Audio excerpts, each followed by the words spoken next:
Hey, you go crazy.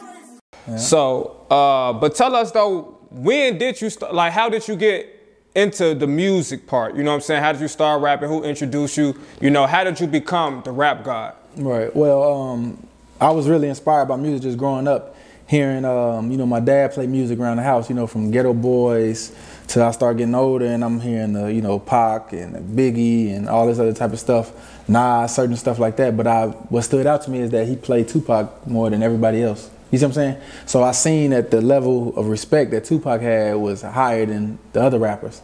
So I'm like, oh, okay. You know, you ride in the car, you hear music around the house. It's like in these times, it's kind of like as a kid, it's like this is a good time. Somebody's playing music. You see what I'm saying?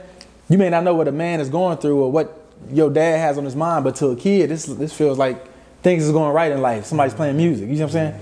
So I seen that, and I seen the power that Tupac had from being a rapper. You know what I'm saying? I seen how he kind of like brought us all together as far as this is something that we all enjoy, that we all have in common. No, Pac behind him too. You know? That's what's up. They got the same bandana. That's what's up. And so that was probably like my first biggest inspiration was Tupac. So I'm just looking at it like, damn, maybe if I rap like him, you know, that will, you know, make me successful, because in you know, the eyes of black people from the projects, we looking like the only successful people we know is on BET, MTV, The Box, you know what I'm saying? Certain stuff like that. And it's like, we can only dream of that. You see what I'm saying? So having that dream to where like, maybe if I could do this like him, then I could, you know, change the lives of the people around me, or we don't got to keep living like this. You see what I'm saying?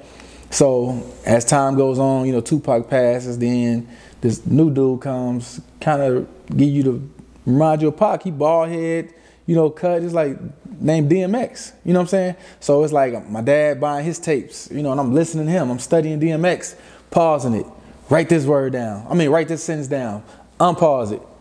Pause it again, write the next sentence down. Like I'm writing lyrics down to remember them so I can rap them, and you know, whenever I want, around my friends or at school, and feel cool, you know? And not knowing that this is molding me one day to actually be a rapper, you know what I'm saying? Yeah. So I remember doing shit like that. Then as that wave was going on, some niggas that came out that looked like they wearing shit that we can afford, the Hot Boys, you know what I'm saying? Cash Money Records. It's like, damn. They shooting videos, and we in projects too. They shooting videos in the projects, because Puff Daddy and DMX, and they weren't shooting videos in the projects. It's like, they shot another video in the projects. They shot another video on some more projects. It's like, I fuck with these niggas because we can relate to them. You see what I'm saying? They was wearing shit that we can afford. I got Jabos too. They got some Jabos like that. I'm finna go get some Jabos, you know? So all of this is like inspiring me as a rapper, you know what I'm saying? And it's giving me hope, because that seems a little bit close to our reach. Projects. White tee, he rapping about a white tee. You know what I'm saying? Reeboks, you know what I'm saying? Reeboks cost, I think, like $65 at the time, and these niggas is making it cool. You know what I'm saying? It's like, damn, you know what I'm saying? Bandanas, you know what I'm saying? It's like, I gotta get me a bandana. I remember going to the damn beauty supply store, like, I got me the red, I got me the blue, I got the black, they got a purple one up there, I gotta get that motherfucker, you know what I'm saying? Just not having no money really to my name, just, you know, $5, $10 to play with, and it's like, this is what you're doing, because these are the people that you idolizing, you know what I'm saying? And so just being a student of rap and hip hop, and you know, I think every black boy, at least from the hood, and sat down at some point in time in his life and tried to write. For sure. And whether he stuck with it or he either didn't, but you just sat down and tried. Let me see how this shit go, you know what I'm saying? And so I'm just one of the people that really just never stopped. And I always felt like, before I knew I was the best, I felt like I could be one day, you know what I'm saying? And I remember growing, you know, getting to college and being to the point where I feel like the only motherfucker in the world that could, I think, can rap better than me is probably Lil Wayne. And this was like 2007. And I'm like, yeah, I think that's the only motherfucker. So I'm still working, I'm getting better, I'm getting better. I'm a student of hip hop, I'm listening to Wayne, I'm listening to everybody else, you know, certain shit like that. And then I remember getting to the point to where I feel like, okay, maybe like 2009, 10, I'm feeling like, okay, I think me and him about to tie. You know what I'm saying? Then I got to a point to where like 2013, I'm like, there's nobody in the world with me. You know what I'm saying, with this shit. And I remember people used to say shit about Wayne, and I would defend him. They would say shit like, all he do is rap on other people's beats. All he do is rap on other people's beats.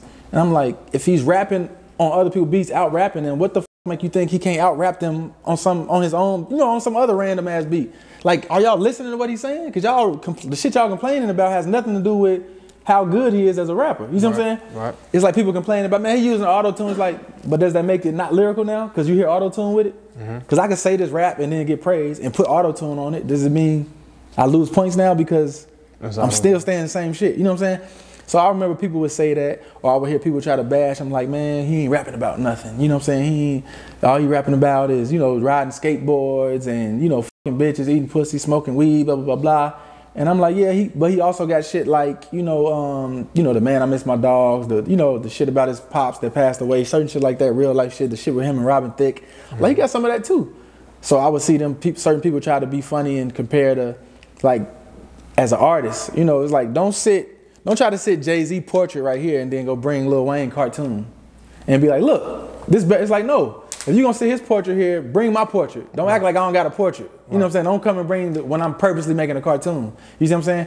And it's just a preference. It's like, one of the beautiful things about being an artist is that you should be able to express yourself the way you feel. So if you feel like drawing a cartoon today, cool. If you feel like drawing a portrait today, cool. You should have the freedom to do that. You see what I'm saying? And what a lot of record labels do is they take that from artists. We don't want you to talk about the sentimental shit to you. We don't want you to talk about your dad and your father. Talk about selling drugs. This is what we think gonna sell. I want to put this song right here on my album. It's for my dad. He died. It's like, no, we don't think that's gonna sell. Do that song where you telling the bitches to shake their ass for the money. You see what I'm saying? So now artists is like, damn, I don't got the freedom to express myself. I want people to know me, and you just want me to sell, even if it means me degrading my people. You see what I'm saying? Or following, making these little boys go down the wrong road. You know what I'm saying? When I want to tell them this type of stuff too. You know what I'm saying? You're not letting me.